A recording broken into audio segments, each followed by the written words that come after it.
from the Lakeside Newsroom of the Henrico Citizen, your hometown news source since 2001. This is the Henrico News Minute with publisher Tom Lapis.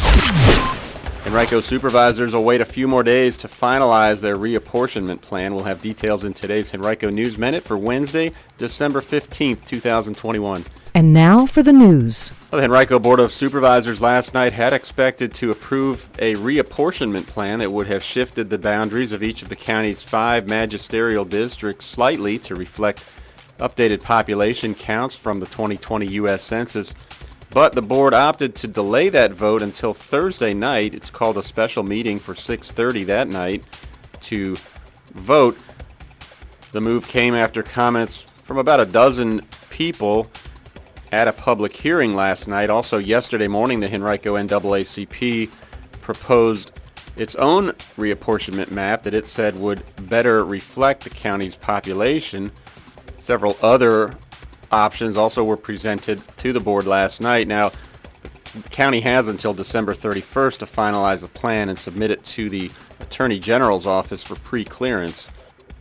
You'll be able to read more about this topic later today on henricocitizen.com. Last night, the board also formalized an agreement with the Rebke Company, which will build the county's indoor sports arena at the Virginia Center Commons site. The project will cost no more than $50 million. It's expected to begin sometime early in 2022 and be completed by September of 2023. The multi-purpose arena will have about 4,500 seats and will host Henrico County High School graduations as well as basketball, volleyball, and other indoor sports events. The board also voted to purchase a piece of property that's a little more than 4.5 acres for $3.35 million. It's located at 2200 Westwood Avenue in the near West End. There it will build water and sewage pumping stations as well as water storage tanks.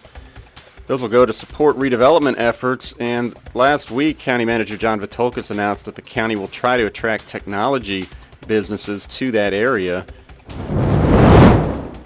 And supervisors also approved a little more than $10 million from the American Rescue Plan Act that will be used to fund ventilation projects at 40 public schools. Henrico County Schools officials will distribute a limited number of take-home meals tomorrow afternoon at 2 county schools. It's designed to help combat food insecurity over the winter break, which takes place from the 20th to the 31st of this month. The school system's Department of Family and Community Engagement will work with students, central office staff members, and the Department of Workforce and Career Development to distribute the meals at Hermitage High School and the ACE Center at Highland Springs High School. Each bag will contain an assortment of non-perishable items, including 3 breakfasts, 3 lunches, 3 dinners, and multiple snacks. Distribution will take place at both schools between 4:15 and 5:15 p.m. tomorrow. If you have questions, call 226-5340. Virginia's community colleges have launched an expanded version of their Credits to Careers portal, which allows more adult learners to be aware that they might be eligible for college credit based on their prior learning and experience.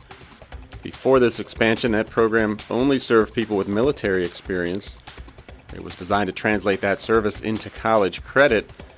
Now the expansion of the portal is the result of a grant from the Lumina Foundation as part of its All Learning Counts initiative.